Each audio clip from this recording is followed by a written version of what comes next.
아까 이것과 긴 것들은 조금 다를 수 있다. 예를 들어서 이제 5 번을 갖고 왔고 드라이버를 해서 3 개를 갖고 왔습니다. 그럼 9번 아이언을 요렇게 쳤어요. 그럼 5번 아이언을 9번 아이언처럼 칠 수는 없느냐? 뭐 앞바람이 심하게 불던가 뭐 러프에 공이 있는데 뭐 낮게 나무 밑으로 쳐야 된다 그러면요. 5 번을 들고 있으나 이게 9 번이다라고 생각을 하고 똑같은 스윙을 한다고 하면 굉장히 낮게 쳐서 어. 그렇게 그런 어. 것들을 이룰 수 있죠. 그러니까 여러분들은 9번 아이언만 잘 쳐도 여러 가지 클럽을 바꿔가면서 응용을 할 수는 있습니다. 근데 5 번을 라이도 좋고 티샷을 칠 때 그냥 편안하게 칠 수 있고 저 같은 경우는 5번 아이언으로 180 정도를 쳤었습니다만 이제 지금은 나이가 좀 있으니까 한 175 정도로 이렇게 줄여 놨어요. 뭐 굴러굴러 180이 갈 수도 있지만 그 정도의 거리를 접했을 때는 조금 더 길게 스윙을 가져갑니다. 음. 그렇다면은 조금 아까 9번 아이언은 오른발 허벅지 안쪽에서 샤프트가 지면과 평행을 만들어라라고 했다면 요것은 조금 팔이 몸하고 멀어지는 기분의 느낌에 있을 때 음. 이렇게 평행이 된다라는 느낌이죠. 왜? 5 번이라는 것은 길어졌지만 로프트도 많이 섰잖아요. 그러면 공은 떠야지 거리가 나갑니다.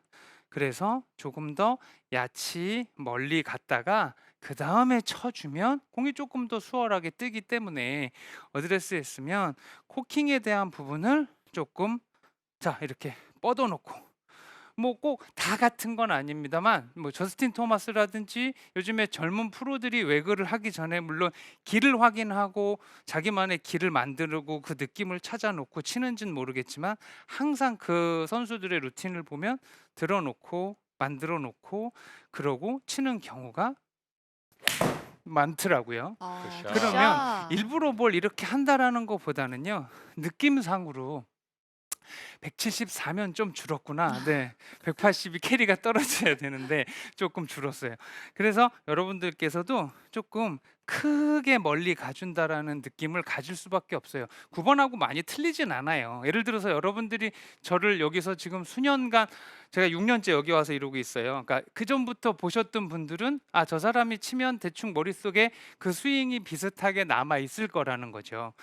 9 번을 치나 5 번을 치나 스윙의 패턴이라든지 더 재밌는 건 짧은 거 조금 들어 치나 긴 거 갖고 다 치나 그 리듬과 속도는 똑같다고 하니까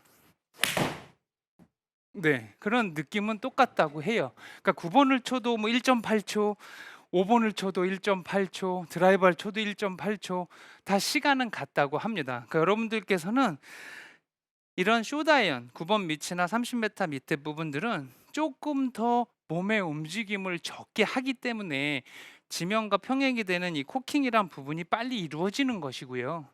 길어지면 멀리 보내야 되기 때문에 조금 더 편안하게 쓰고 그다음에 스윙의 아크를 늘려야 되는 부분에 있어서 조금 더 여기서 오른발 허벅지에서 이루어지는 평행의 그 모습이 몸 밖에서 이루어지는 느낌이다라고 생각을 하시면 됩니다. 음. 그럼 이것은 어떻게 보면 오늘 코킹의 시작이었어요. 그럼 여러분들께서 지금 이렇게 보셨을 때 코킹의 시작에 대해서 얘기를 했는데 내가 생각하거나 내가 필요하거나 중요한 건 그것도 중요하지만 탑스윙에서 저 여기서 꺾어야 돼요.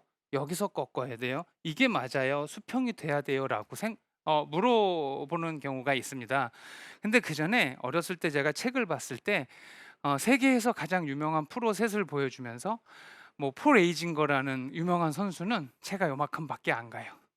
그다음에 또 어떤 유명한 선수는 수평이 되고 또 뭐 페인 스튜어트라는 또 메이저를 우승한 분은 넘어가요.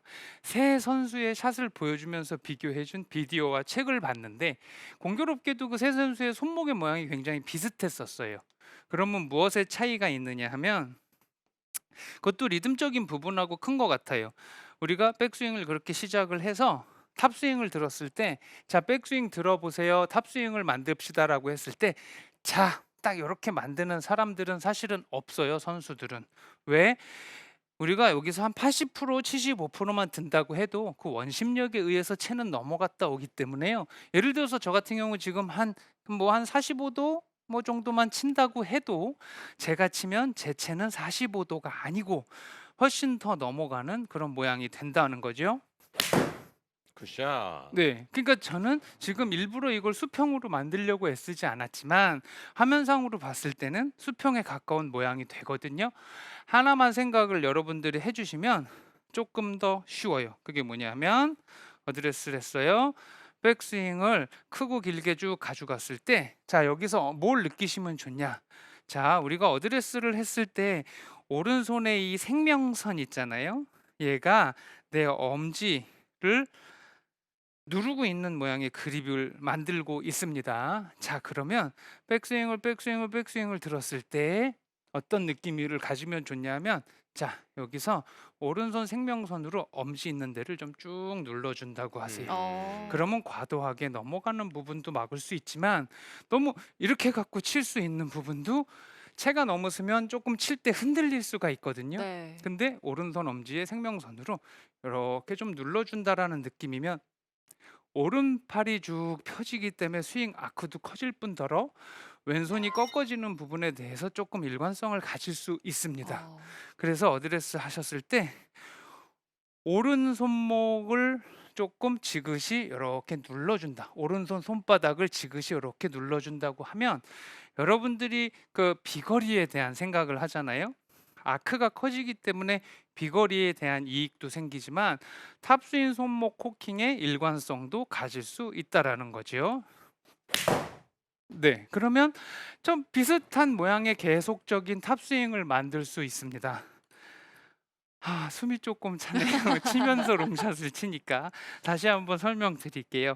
자, 어드레스에서 오른팔을 지그시 자, 요렇게 좀 밀어준다. 자, 여기서 내 귀 있는 데까지만 들자고요. 그다음에 오른손을 쫙 펴고 손바닥으로 쫙 요렇게 좀 밀어준다. 밀어준다라고 생각을 하면 어느 정도 선에 가서 더 이상 갈 수도 없고요. 네, 오른팔이 쭉 펴지기 때문에 스윙 아크는 너무너무 크고 이쁘게 만들어질 것이죠.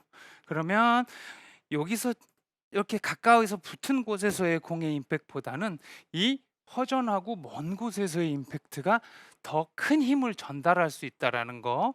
그래서 우리가 오버나인이라든지 드라이버든지 점점 더 길어질수록 얻는 게 뭐냐? 거리라는 걸 얻을 수 있는 거고 놓칠 수 있는 부분이 뭐냐? 방향이라는 걸 조금 손해를 볼 수가 있다라는 거죠. 물론 더 세게 치고 더 큰 데서 돌아다니기 때문에 그러니까 여러분들이 오늘은 제가 여러분들한테 할 내용은 그 코킹에 대한 내용이잖아요. 그러면 시작할 때의 모양은 내가 만들 수 있다. 그 이후에는 오른손의 허전함을 쭉 바닥으로 밀어서 느껴준다면 일관성 있는 탑스윙을 만들 수 있으니까 어. 여러분들께서 그걸 이렇게 좀 받쳐놓고 연습을 하시면 훨씬 더 내가 뭘 해야 되겠다라는 것이 딱 쓰잖아요. 그럼 연습하실 때도 오늘은 쇼다이언은 이렇게 놓고 들고 롱아이언은 이렇게 놓고 들고 그렇게만 하셔도 연습하시는데 훨씬 수월하지 않을까 생각을 합니다.